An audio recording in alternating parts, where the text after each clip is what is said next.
Hello, welcome to Men's Equalities Chat. Today we will all be talking about false accusations. We have a couple different guests today. We got Unspoken Truth, Daniel Bettinelli. He's like an equality advocate. He stands up, the wrong justices against men and just in society in general. Draz, aka 47. He does the same thing. He speaks, against the injustices that are, affecting men in society. Then obviously you got me and Alan. Would you like to start off, Daniel? Yeah, mate, thanks for the invite. I'm looking forward to chatting about false allegations. As a father that's been falsely accused and an alienated dad through the family court system, I'll share what I'm allowed to. I've been legally locked down under a gag order for 10 years, but still happy to share my thoughts and opinions. Jesus. And yeah, I'm looking forward to holding the discussion. With a bit of luck, we might be able to educate the society on the realities that men face. And it's pretty severe, as you found out, mate. The statistics are through the roof when false allegations are mentioned. Yes. Numbers I've noticed worldwide, like they're Australia, we're United States, but we can all agree. I think it's at least 60 to 90% of a lot of these accusations are false. What would be the percentage in Australia? You guys said you did some information and you kind of found a good number amongst some honest sources. What number was that you guys came up with? Between 80 and 90%, which 80 is and 90% now. yeah, that's I don't know about America, but in Australia, as alluded to many times up until before, and I'll keep saying it until somebody listens. Women can get up to $28,000 for making a false accusation against a man, and you don't have to repay it. It actually says that in the legislation. If you own up yourself after you the check and say, just kidding, didn't mean it. Yeah, and you know what that's like? That's like them saying you can punch people in the face legally, and I'll give you 20 grand for it. Everyone's gonna do it. You know what I mean? And that's once again how something I realized with this false accusation. What they're doing is they're getting money involved. For instance, a good one I bring up. I had an interview with Daniel with Title IV, right? Like child support, for instance. If you falsely accuse a parent, a lot of times the father can be a mother too, though. And you kick them out of the life, the government gets 60% federal backing of that. So if you have $1 million, they're going to get 600,000 sent to them federalized backing. Okay, so it's like a big funding mechanism, right? And honestly, family court is the number one money maker for the government. Child support is. Yeah, no, it is. It really is. One thing I'd like to mention here is that the false allegations, I thought, in the United States were pretty much like what was just mentioned for Australia. Mhm. I think they're up to close to 90%, 85 to 90%.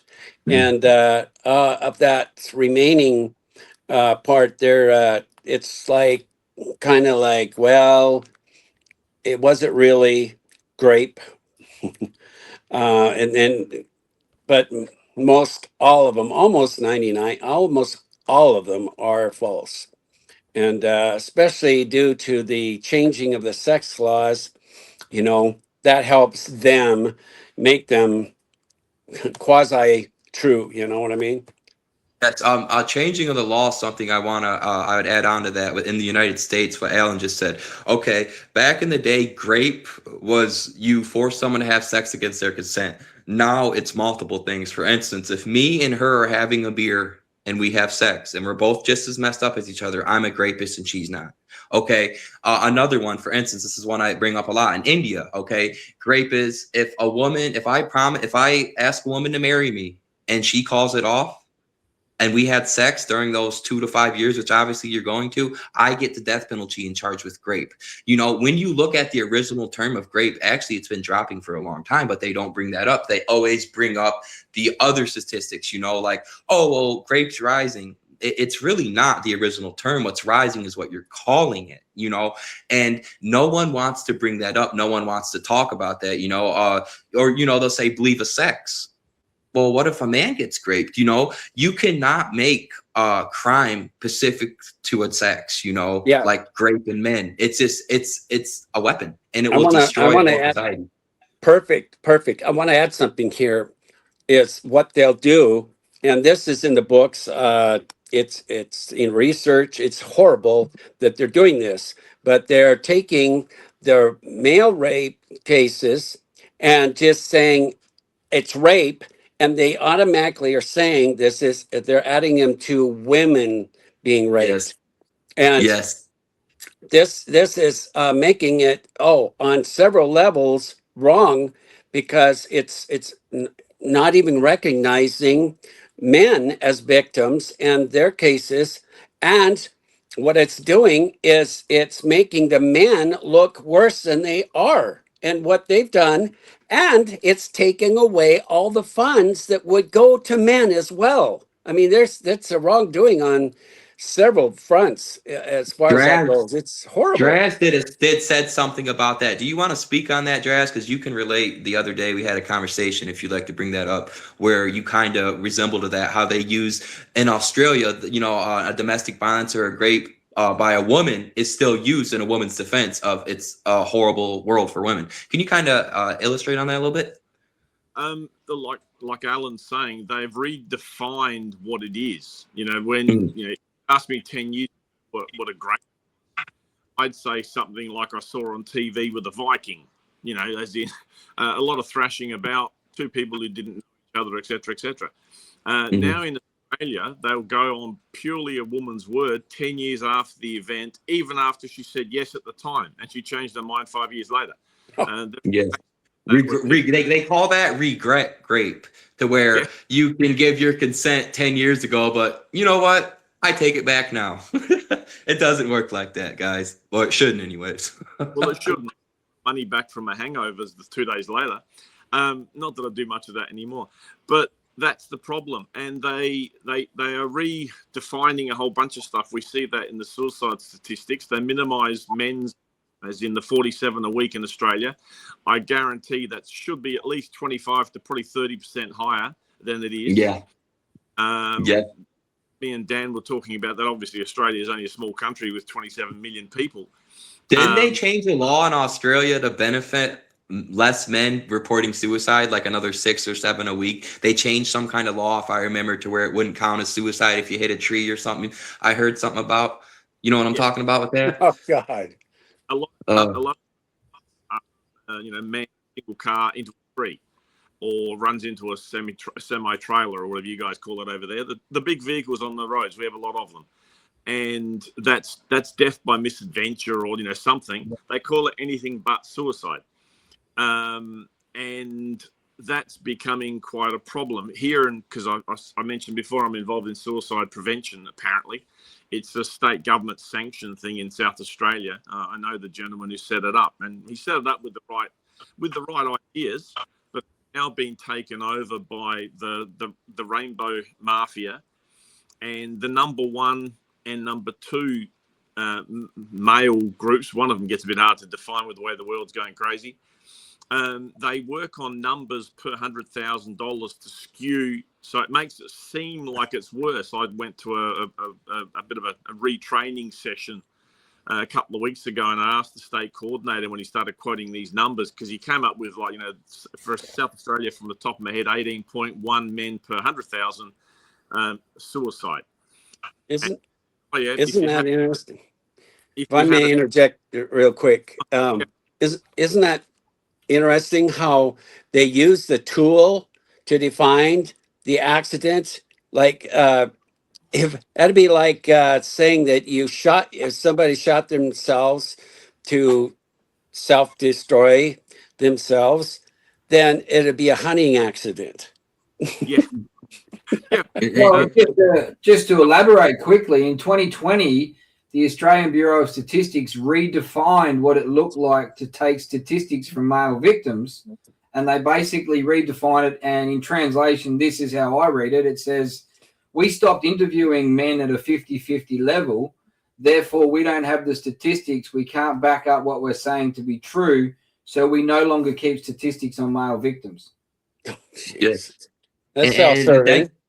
That's insane. Like they're inflating stats because I truly believe if they took real stats from men and women, I believe you'd find men more the victims of a lot of these crimes. Another interesting study I actually seen, men are actually they're saying get more sexually assaulted than women nowadays. There's actually some studies coming out about that, and I can't 100% say that's true or not. Studies are coming out, It but is it true. It wouldn't is true. I'm it reading wouldn't about it surprise right me. now. Yes. And you got to think like it's more accepted. Like I could see that, because it's a man coming out and a woman coming out about that. It's both obviously a horrible thing, but men would be looked more down. Oh, you were a victim, you're a man.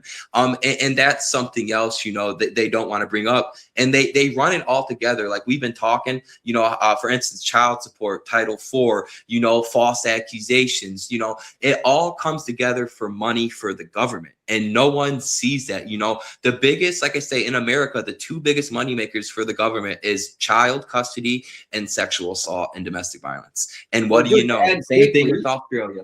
In Australia, I could tell you the statistics for interpersonal violence, and the highest percentage are lesbian couples, 27.7%, and the lowest are men, homosexual couples. Men. So yep. Again, this whole gender divide bullshit that all men are perpetrators is an absolute, it's a throwaway line that's destroyed society, because here we are, we got men hating on women and women hating on men for manipulated statistics that just don't make sense. If you sit back and critically analyze it, there's no way that there's anybody to blame. It's men or women can both be inherently fucking toxic. And the sad reality is, in the world we live, only men are blamed as perpetrators. And let me ask you something, Daniel, okay, and all you guys, who's more unsafe, okay? The person that might be waiting to hurt you on the street, but it's highly illegal for them to do anything like that, or the people it's legal to torture and falsely accuse? Who do you think's more unsafe? The people protected by the law, or the people encouraged to be destroyed by the law? Okay, and that's the thing. They think people are so unsafe because there might be a weirdo on the street. Well, what happens when you got 100 million legal weirdos who can legally do that to you? I mean, they want to talk about safety. Let's talk about it. Persecution is men. It's persecution of men. That's what it boils down to. Yeah, that's what it is. Yeah. I mean, the statistics, I'm obviously familiar with Australia. The way the media portrays it and the politicians, you'd expect to find, sadly, corpses of female ex-partners all over the streets. But the reality is the numbers they change from year to year, but they're on average about 6 to 4. So 6 women murdered by their male partner and 4 men murdered by their female partner. But you see that in the media. There was a recent one Daniel has spoken about in a regional town on the other side of our state, where the guy was killed by his partner at the time, and she even beheaded him. Thankfully, he was dead at the time. They never mentioned DV. No. And they won't.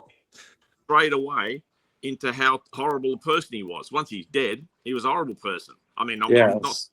Or something else I noticed with that, if a woman does something to a man, in the news clip they'll say why. Oh, he did this, he deserved it. But then if the same thing with a man and a woman, they'll never say that. Oh, he's a bad man, hurt a woman, and it's once again, it's a mechanism. It's one big mechanism with many different parts. Money, false allegations, children, money, it's like a big revolving cinder block that just keeps getting money in all different sides, and people don't want to talk about it. Well, what about survivors? Well, hell, I think if you survive that, you're a survivor. Let's talk about survivors. And it's something they never want to bring up. For instance, in 1960, John Davis, he does a bunch of great studies on false accusations.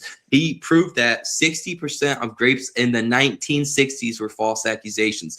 They ended up making it's called a rape shield law, to where you could not do any more research, or you could not study on false accusations. They literally made that illegal because the government was funding this for so long, and it's a big plan of theirs to take over. And like Daniel mentions, like a gender divide, and that's what they do. ants, raise things up and make false alarms. And then something else I'm seeing them do with children, for instance, they're like, we're going to make it so no one can get online to protect children. Well, that's not going to protect children. I mean, educating people, I think, is the greatest thing you can offer a child. And they'll use children or women or an example to take your legal rights away. And everyone's like, oh, that's such a great thing, until you see the benefits. At the end of the day, it wasn't. And that's what, we really need to bring out, is men are victims too. And I would argue men are more victims than women today. I mean, I don't know about you guys, but I would argue that. What about y'all? No, absolutely. Like I said, women's suicide figures, as just an indicator, they haven't tripled since the 2020s, whereas men's have. And in Australia, they've removed 4 out of 5. 4 out of 5. 80% of all suicides are men. Yeah, and men were always better at it. Because of the methods they choose, but even back in, pre-60 sort of thing, but the numbers were much closer. Well, the thing is, and I've studied this in my doctoral studies, is that men realize when they're going to commit suicide, there's nobody there for them. And when they do it, they mean to follow through and do it completely. Women, on the other hand, on the average, will attempt it to get attention. They don't succeed as men do because they know that somebody's going to care about them. And another thing I wanted to mention, just backing up, is I'm not sure if any of you remember like the regret thing back in, I'd say it was like 80s, 90s. It's called later recall. This is all a prerequisite to what we're seeing now, as far as believe all women and bring back the night. Does any of this resonate with any of you? I've heard yeah. I think slightly before our time, Alan. That's rude, man. Yes. Yep. Okay. Daniel, you have an interesting story kind of with like a false accusation and what happened. Could you kind of alliterate on that? Yeah, so I've done an interview with a man by the name of Simon. We'll leave it at that for now. But he was stabbed in the back multiple times by his partner. And actually, I believe it made it to a current affair on Channel 9 a few years ago, maybe 10 years ago now. But she claims self-defense, but she stabbed this man in the back multiple times. So I'm not sure how you're defending yourself if the person's not facing you. But even worse than that was when he woke up from life-saving surgery, she had already been released from jail because, certain malicious women will say, well, he was violent. It was his fault. I was defending myself. But then a doctor come up and asked this man, we're all dying to know, did you deserve what she done to you, or was she just a nasty bitch? Now, my question is this. Do we think that any form of professional would ask a female victim that same question? Yeah. Did you deserve what happened to you? How he would be fired on the spot. Yep. You know what I mean? It's like, and that's another thing. Like, why no one believes men? Like they're saying, why don't men speak out? Why don't men this? It's like, that's what happens. We get told we deserved it. All right. So when that crazy guy beats that woman half to death, what did you do to deserve it, baby? You know what I mean? Like, come on, that's insane. Oh, you know what I mean? And it's like people want to talk like, oh, it's such a bad world, but why don't men ever speak if they're such victims? That's the answer. Yeah. Yeah. You're ridiculed and made fun of. And there's just no point. Like, I don't know anybody any male who's been subjected to violence by a partner, ex-partner, who's got anywhere.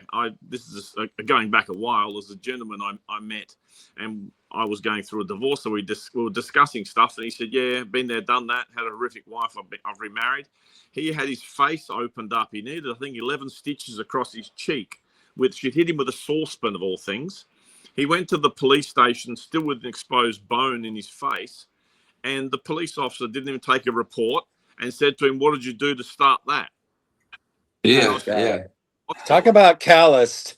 And the thing is, a lot of men are hesitant or just plain reluctant to even complain and report their abuse to the cops because they will often be charged themselves. Yeah. And Yes.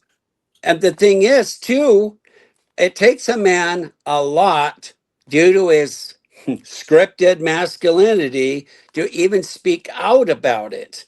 And according to some stats I've read lately, a lot of these guys would rather be, due to their masculinity indoctrination, they'd rather be the perpetrator than the victim when they even are victims.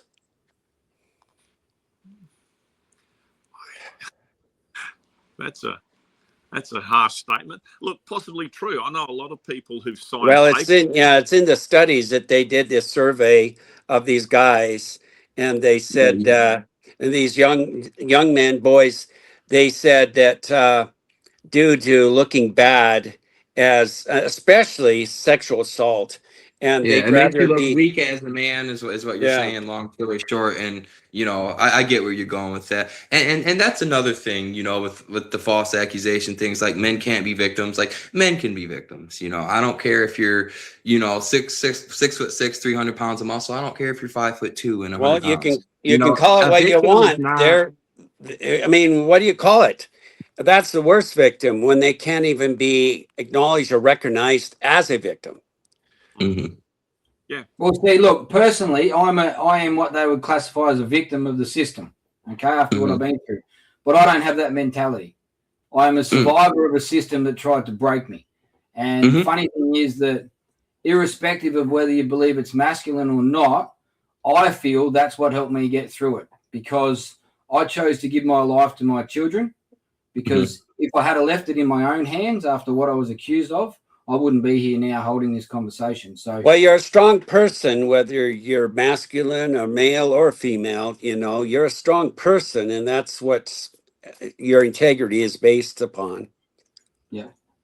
Well, And that's yeah, a perception thing, though, isn't it, Alan? So I don't see it as that. I see it as in, if I can share my story to stop somebody else being dragged through it and have the thought process I was curtailed into having, then I have Mhm. to share my story. It's an obligation to me, because knowledge is only powerful if you share it for those that need it.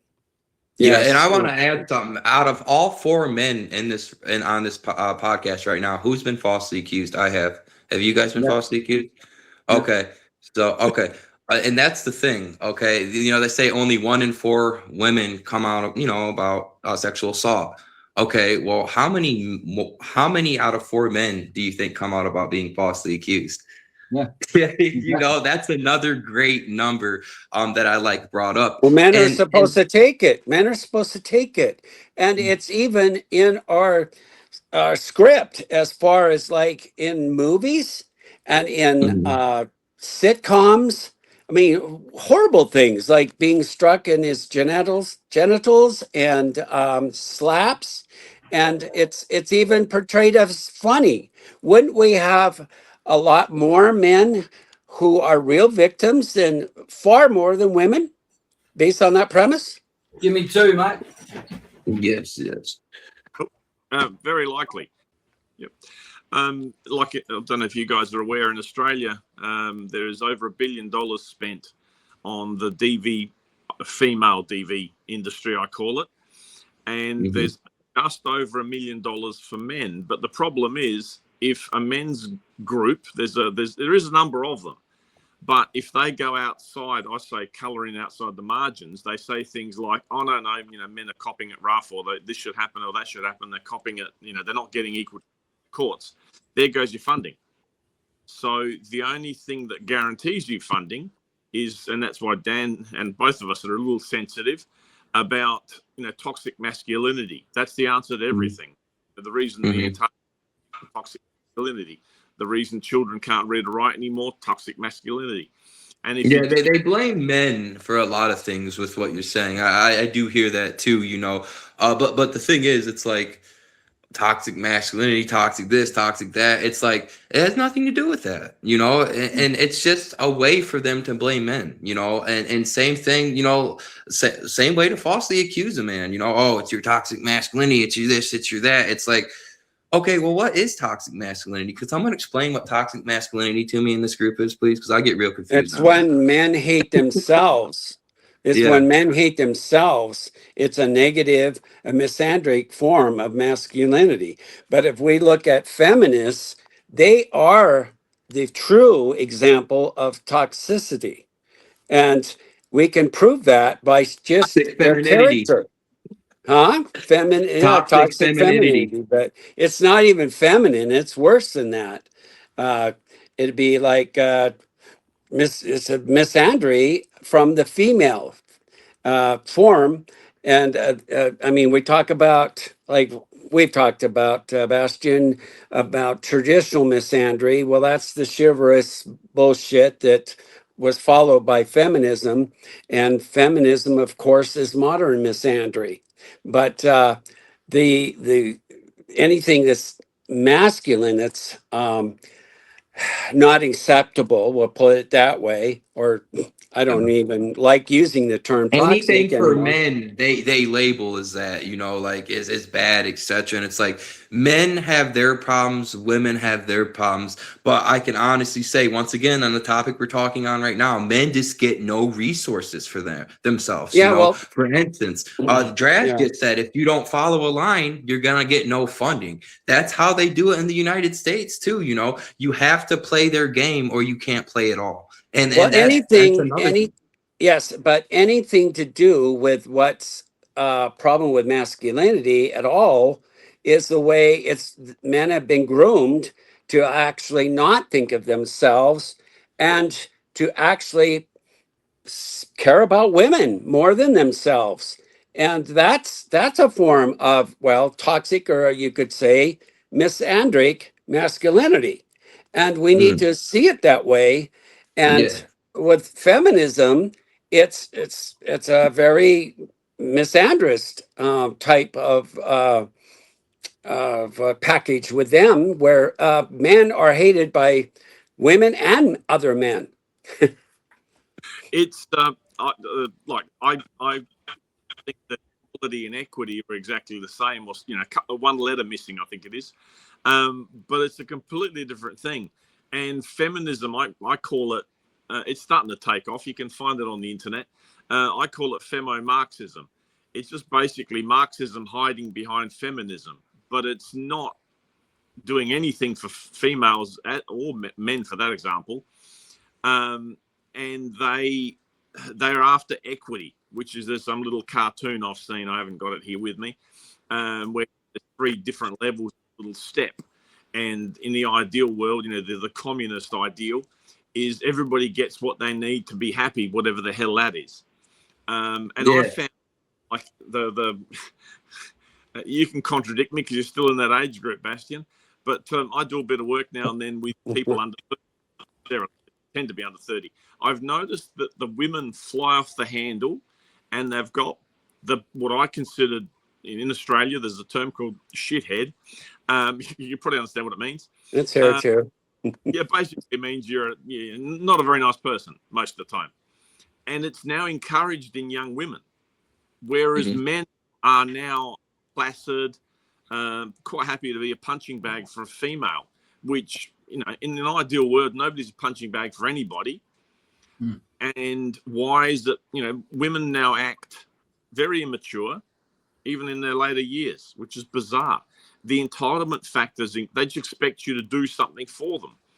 I like to stir people up, and I'll say things like, hang on, we're getting the same money, you do the same work, when they ask you to lift something up that's higher or heavier or something.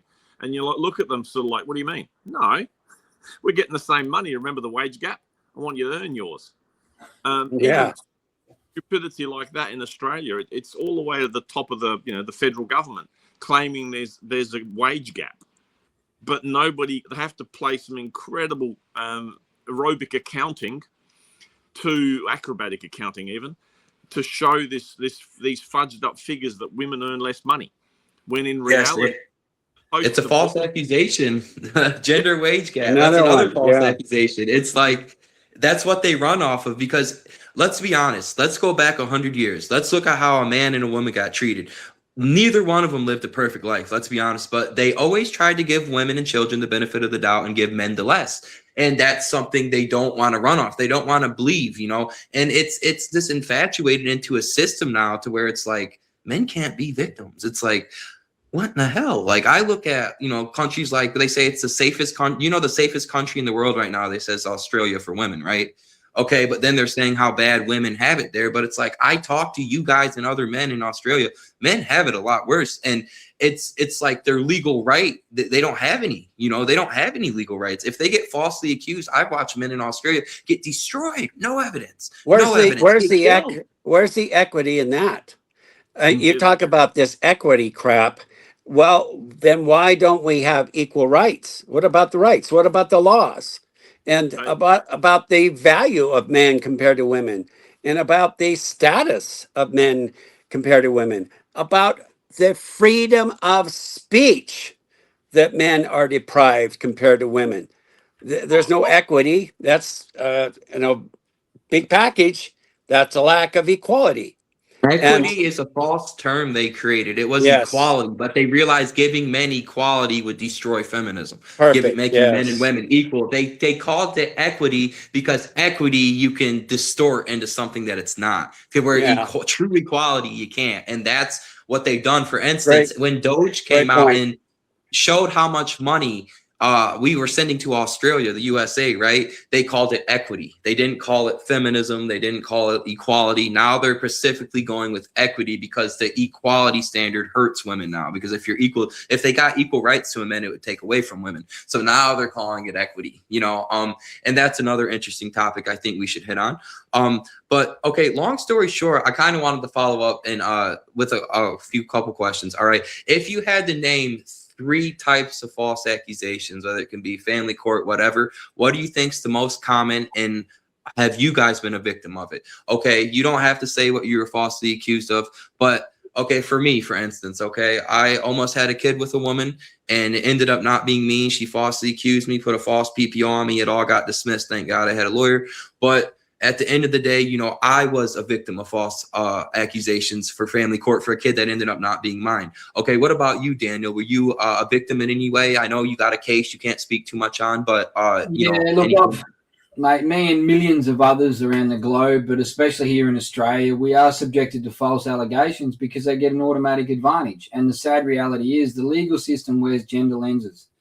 I have personally applied twice at the local police station and once through the court process for a violence order on the mother of my children.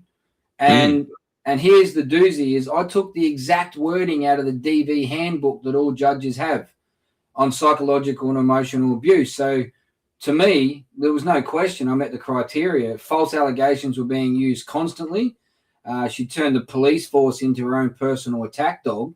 And yet I was laughed out of court. I was made to read out the allegations that I'd faced in front of a courtroom full of people, and then basically told, well, no, you're just trying to play tit for tat because she's got one on you. So, no, we're not going to grant this. We're not going to grant this. You're just going to have to deal with it and continue through family court. So, mate, I faced all of it. And that's why I can say, honestly, I'm still here and I'm still having a go. And I want to make damn well sure that any bloke that's listening to this realizes that you're not in this by yourself. There is a massive team out there of blokes that either one, we're too fearful to have an opinion, or 2, you're legally restricted from having an opinion. But when we all realize the amount of numbers that are on our team, this shit stops when we all start exposing the truth. So speak your unspoken truth, fellas. Yes, And awareness. Draz, what about you, Draz? Have you been a victim of this? Can you explain your little piece if you have been? I'd appreciate it.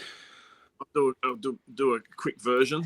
Yes, I was going through a rather harmonious that I'd waited around kids were old and left, basically escaped is the term I'll use from the house.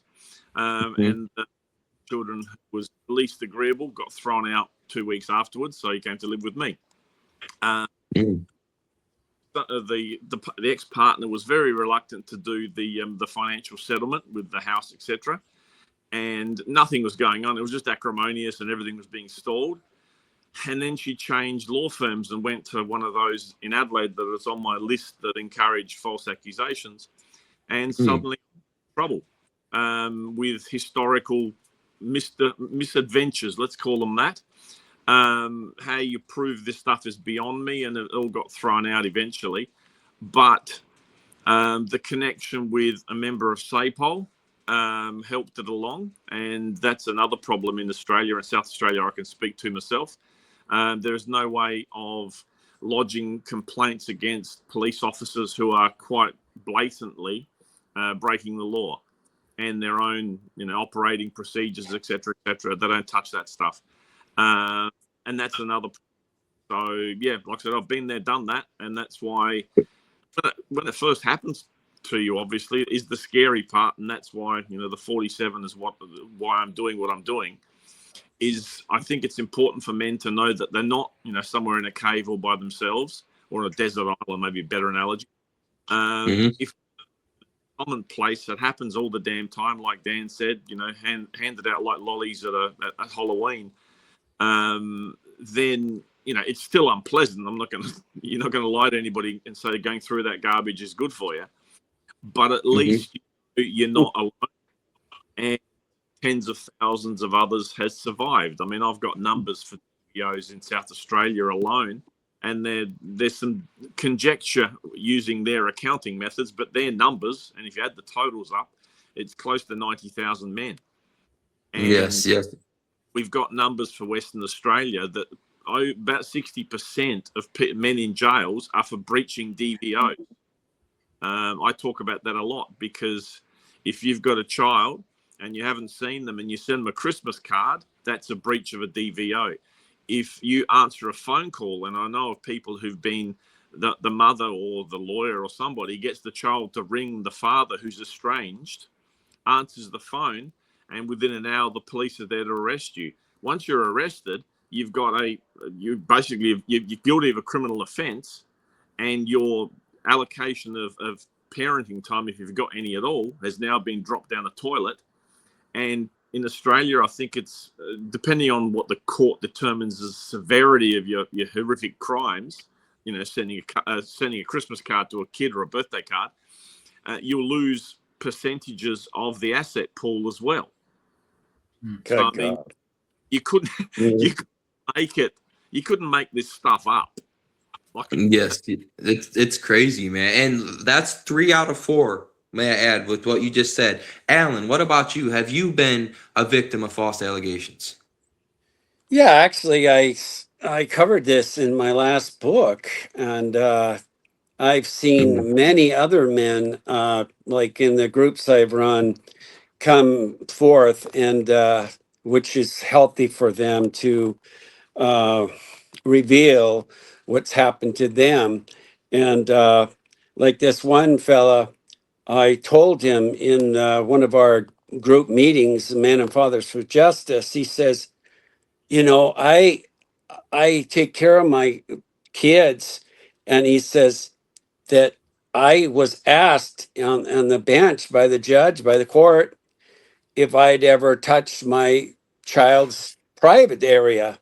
And I said, well, I hope you said you did, because like I said to the judge and the whole court, I says, when they did this to You me, gotta wash their ass and give them a bath, of course. that's I mean, right. you know what They're I'm saying? private. And they're trying to make I'd that be, into being a chomo, just giving a kid a bath. That's like me with my nephews when he was a year old. Of course, I washed his ass. I mean, that's a kid, a son or a daughter. You have to. And they turn that into something that it's not. And I get what you're saying with that 100%. well, the thing is, like I said, what I'd be an incompetent parent if I didn't.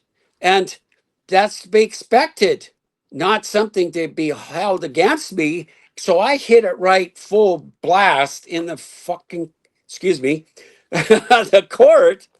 And then it shut everybody up. Well, he's Yep. right. It's like, okay, there's nothing else left. And he should be doing this. He should be a competent parent doing this. And I Yes, wanted and to I want to mention, state we're all innocent on all these charges. We were all proven these were false accusations too. Proven. Okay. I want to state that right off the rip. They say only 1 in 4 women come out about sexual assault. Well, maybe not even 0 in 4 men come out about false accusations. You got 4 men right here that have all been falsely accused. Is that going to be in a feminist study? I highly doubt Well, I it. don't know how it works in the States, but how they get around it here for any legal liability is they say, we didn't find you innocent. We found not enough evidence to prosecute. Yeah, Well, yeah. then you are innocent. If there's no evidence, if there's no but it evidence does of a no wonders crime, to your mentality. That's why I'm saying it's You're a big guilty push. because you're a male. You're guilty Yes. as a man. there's You're no born that evidence. way. If there's no evidence, how did you arrest me for a crime? Yeah. You know and what I'm saying? that's the Like, other get the thing fuck too. out of here. They straight away presume you're guilty because it benefits the statistical manipulation to Yeah. paint the picture that all men are the Yeah. violent perpetrators. Well, it's a like I said in an earlier podcast, men are automatically guilty. So anything that a woman says will automatically be accepted as the truth because of her status in society. And Yes. and they also the lawyers encourage mothers, these women, to make these false allegations, and that will set the precedence for the child being in the mother's care until these accusations can be resolved. That's Yeah. another Yes. tactic it's used in the system. It's really sick. Look, Okay, I wanted. this is awesome, but I got to get moving, Bash. I got another meeting Me to get too. into. So, All right. yeah, I gotta get Have a moving. good one, guys. I'll Yeah, edit thanks, this. I'll get Travis. it Thank out. you, Alan. Appreciate you Yeah. organising this, Bash. Nice meeting you. Yeah. Have a good Travis. one, guys. All right, mate. Enjoy. Bye. Bye. Okay.